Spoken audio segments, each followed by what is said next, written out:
The message popped up on my screen just as I was finishing work. I disown you. Talk to my lawyer. For a moment, I just stared at it, waiting for the familiar sting in my chest. But nothing came. Instead, I typed one word, fine. Then I closed my laptop slowly, almost gently, as if sealing a chapter one should have ended years ago. Anyone watching would wonder what could push a daughter to answer like that. I didn't become the responsible one overnight. It was a role handed to me long before I understood what responsibility even meant. Growing up, I learned quickly that in our house, Troy got softness and excuses, while I got expectations. Vivian treated him like a delicate masterpiece who needed shielding from the world, and Gerald followed her lead without question.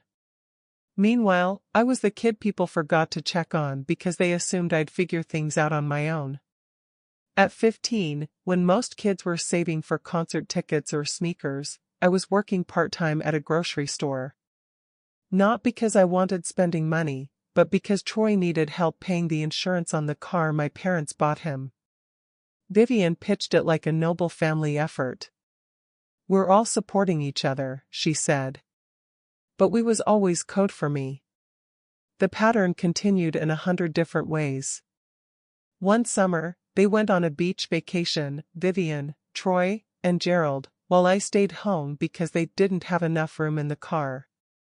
When they came back, their suitcases were stuffed with souvenirs for each other. For me, there was nothing. Vivian laughed it off, saying, "You're not the type who cares about things like that anyway."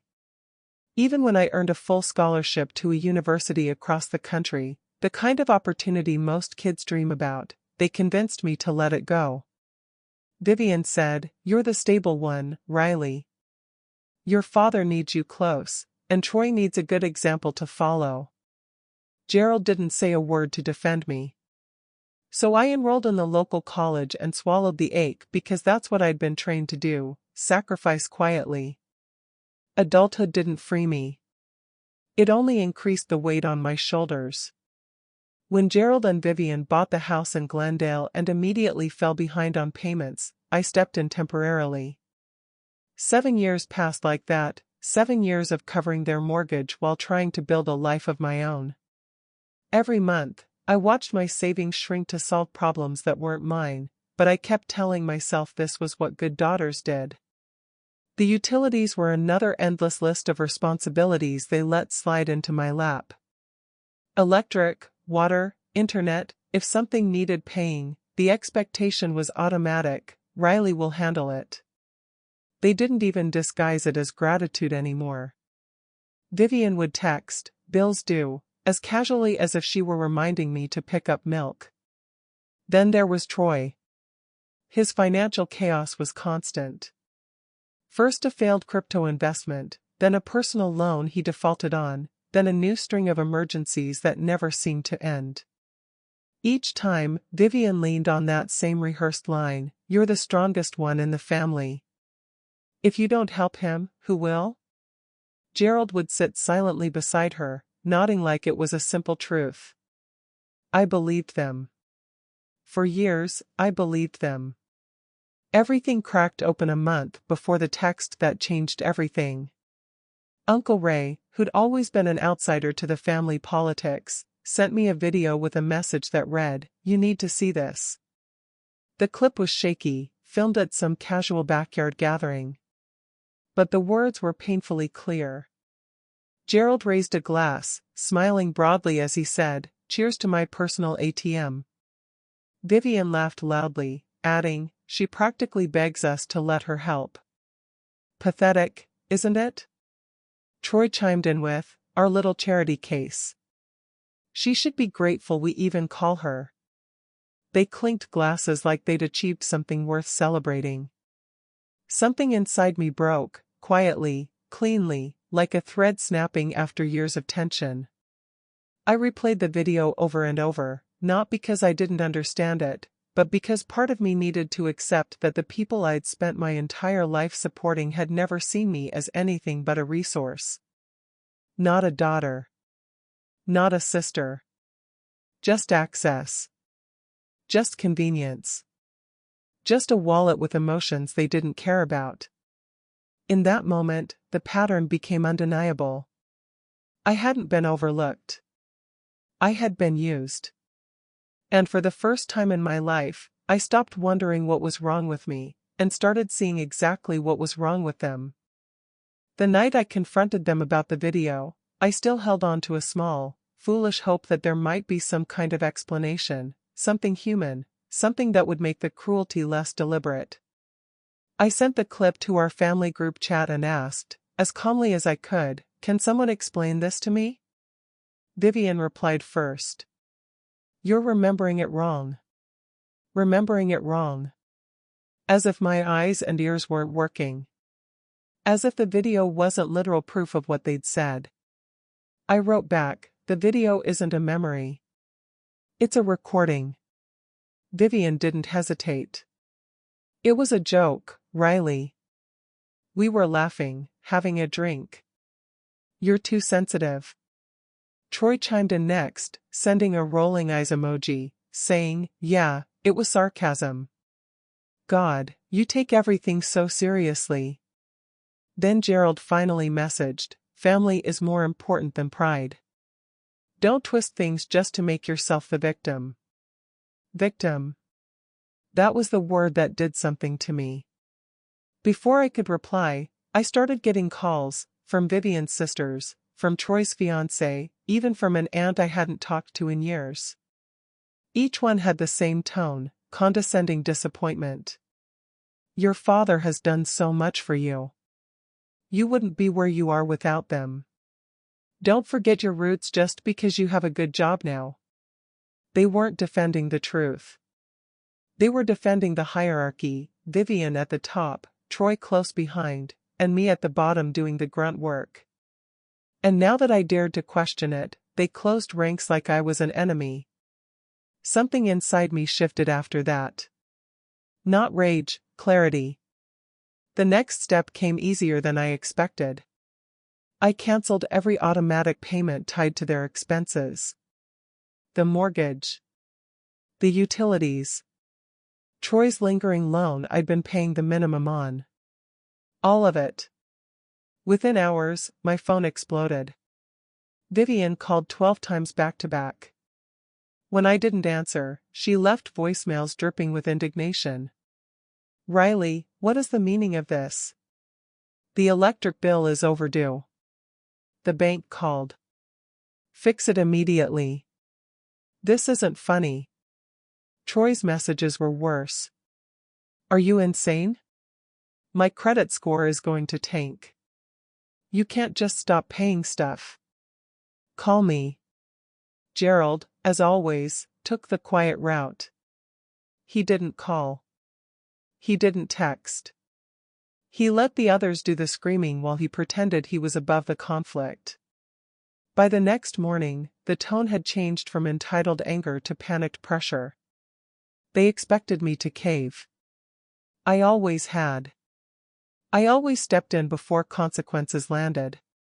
But this time, I let the silence sit between us. I let them feel, for once, the weight they had been placing on me for years.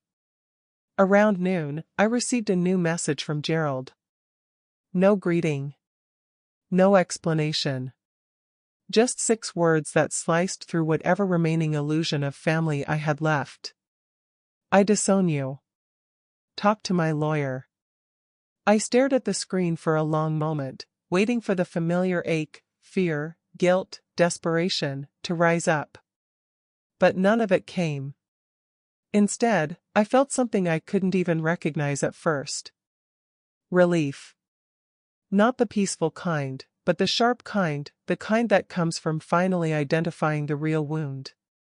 For the first time in my life, I wasn't confused about where I stood. My father had chosen to sever the last thread tying me to a role I never volunteered for. And that clarity was more powerful than any threat he could make. I typed one word in response, the simplest and most liberating word I'd said to him in years. Fine. I closed my phone, inhaled slowly, and realized that the man who had just disowned me had never really claimed me to begin with. It wasn't abandonment. It was confirmation. And in a way I hadn't expected, it felt like the first step toward finally reclaiming my life. When I showed up to work the next day, I must have looked like someone who hadn't slept in a week. Sierra noticed immediately. She wasn't just a coworker, she was the only person in my life who could read the tension in my shoulders and know something was wrong before I said a word. We sat in a quiet corner of the break room, and I finally told her everything, from the video to the gaslighting to the message where my father disowned me. She didn't react with shock. She reacted with understanding. "They don't love you, Riley," she said softly but firmly. "They love your wallet. They love what you do for them. If you stripped away the money, would they still treat you like family?" The question hit harder than anything my family had said. Because the answer was obvious. And painful. That week, I booked my first therapy session. I didn't know what I expected, maybe validation, maybe clarity, maybe a place to breathe. What I got was someone calmly mapping out patterns I'd been trapped in my whole life. My therapist explained how families can normalize manipulation until the victim believes sacrifice is love. She said, "You've been conditioned to think your value only exists when you're fixing someone else's problem." Hearing it out loud cracked something open in me. For once, I wasn't the one being dramatic or sensitive. I was simply a person who had been taught the wrong definition of family. But clarity didn't stop the chaos from escalating. A few days later, Gerald sent me a thick envelope stamped with what was supposed to look like a legal seal. Inside was a letter full of legal jargon, claiming I owed him financial reparations for abandoning family obligations. The whole thing was sloppy, the formatting was off, the signature was pixelated, and the letterhead looked like it had been copy-pasted from Google. I knew it was fake. He thought I wouldn't. That insulted me more than the disowning. So I did what I do best. I investigated. As an auditor, my instincts were sharp, and my access to financial insights sharper. It didn't take long to find irregularities in the public financial statements of the community fund Gerald managed. Missing funds. Odd transfers. Payments routed to private accounts. And, disturbingly, several transactions traced directly to accounts associated with Vivian and Troy, vacation expenses, electronics, and unexplained cash withdrawals. The more I dug, the clearer the picture became. This wasn't just manipulation. This was exploitation on every level, emotional, financial, and now public trust. I stared at the evidence spread across my laptop, feeling a cold realization settle in my bones. They weren't just using me. They were using everyone. And for the first time in my life, I felt the beginnings of something unfamiliar, anger mixed with authority. Not the emotional kind, but the kind that comes from knowing you finally hold the truth. The kind that makes you stand a little straighter. This wasn't just about me anymore. It was about stopping a cycle they had no intention of ending. In that moment, the fog lifted. The guilt, the shame, the hope that they would someday change, it all evaporated. What was left was a single, razor-sharp thought. I will not be their victim anymore. That clarity hit me like a full breath after years of suffocating. And with it came a decision that felt as natural as breathing. I was going to confront them. I was going to expose everything. I was finally going to end this. I didn't go into that confrontation blindly. If my family wanted a legal battle, I was going to make sure I was the only one in the room who actually had a lawyer. I hired Mr. Coleman, a calm, sharp attorney who didn't flinch when I laid out the mess I was walking into. After reviewing the fake lawyer letter and the financial inconsistencies from the community fund, he said, "You have more than enough to challenge anything they try to pull. And Riley, you're not the one who should be afraid here." Those words steadied me. For once, the fear wasn't mine to hold. A few days later, my family insisted I come to the Glendale house for a mandatory discussion. I knew exactly what that meant, an ambush disguised as a family meeting. They expected me to slip back into my old role, apologize, and start fixing everything again. Instead, I walked in with a folder under my arm, every step echoing with a confidence I didn't fully recognize yet. They were all waiting in the living room. Vivian sat angrily perched on the edge of the couch. Troy paced back and forth like he was preparing for a fight. Gerald sat stiffly in the recliner, performing a version of authority he never earned. Vivian started first, of course. "Riley, this behavior is unacceptable. You've caused chaos. Your father is under tremendous stress, and Troy is suffering financially. You need to fix the damage you created." For years, that tone would have made me shrink. Today, it didn't move me an inch. "I'm not fixing anything," I said, calmly placing the folder on the coffee table. "I'm here to show you what you've done." Troy rolled his eyes. "Oh God, here we go." I hit play on my phone. The video Uncle Ray sent filled the room, and their faces drained of color as their own voices echoed back at them. "Gerald, cheers to my personal ATM. Vivian, she practically begs us to let her help. Troy, our little charity case." They didn't look at each other. They didn't look at me either. They stared at the floor like kids caught stealing. Before they could speak, I pulled out the fake lawyer letter and slid it across the table. "This is forgery. Not even a good one." Vivian's voice shook. "We were just trying to scare you into cooperating." "So you admit it's fake?" I asked. She swallowed hard and said nothing. Then came the final blow. I opened my folder and laid out printouts of the financial records I uncovered: missing funds from the community foundation, irregular transfers, personal expenses hidden under community costs. The list was long, and each page made their silence heavier. Troy broke first. "This wasn't me. Vivian was in charge of those accounts." Vivian snapped around. "Don't you dare put this on me. Gerald was the one who approved every transaction." Gerald's voice cracked. "It's all a misunderstanding. There's no reason to escalate this, Riley." A misunderstanding. That was the word he chose. I leaned forward, looked straight at him, and said the sentence I'd been holding inside for years. "I'm not your bank. I never was." His face twisted into something between fear and desperation. "Riley, please. If this gets out, it will ruin me.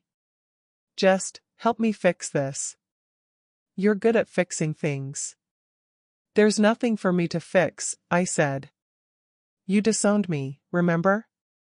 I tapped the printed text message lying on the table. His own words stared back at him. "I disown you." He closed his eyes like the weight of it finally landed. Vivian started crying, loud, dramatic sobs designed to manipulate. Troy demanded to know what I planned to do next, panic rising in his voice. Gerald kept whispering, "Please, Riley, please."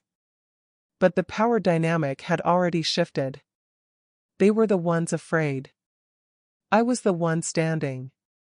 I gathered my folder, slid the video file back into my phone, and said one final sentence. "Whatever happens next is on you, not me." Then I stood up, walked out of the house that had taken so much from me, and didn't look back. For the first time, I left them drowning in the chaos they created. And I walked away in complete control. Walking out of that house felt like stepping out of a burning room and finally breathing clean air. The first thing I did afterward was cut every financial tie I had ever allowed them to bind me with. No more mortgage payments. No more utilities. No more emergency transfers. I shut down every automatic payment, every shared account, every open door they once walked through without hesitation. Within a month, the Glendale house fell into foreclosure. Not because I wanted to punish them, but because the moment I stepped back, the entire structure of their lives collapsed. It turned out I wasn't a supporting piece of their foundation, I was the foundation. And without me, everything they'd been balancing on top of my sacrifices finally gave way. Gerald's situation worsened quickly too. The irregularities I'd uncovered in his community fund led to an internal investigation. People started asking questions he couldn't answer, and suddenly the same man who said I wasn't his daughter was trying to avoid losing the only reputation he had left. I didn't interfere. It wasn't my responsibility to save him, from others or from himself. Meanwhile, my own life transformed in ways I hadn't expected. With all the weight lifted, I could finally focus on myself, really focus. My manager noticed the shift, the clarity in my work, the confidence replacing the exhaustion I used to carry. 2 months later, I was promoted. A real promotion. Earned, not taken for granted, not overshadowed by obligations waiting for me at home. I moved into a bright apartment overlooking the city, my first place that felt truly mine. No echo of Troy's demands, no shadow of Vivian's guilt trips, no silent expectation from Gerald. Just my furniture, my peace, my future. And in that quiet, I discovered something unexpected, the people who stayed. Sierra, who checked on me not because she needed anything, but because she genuinely cared.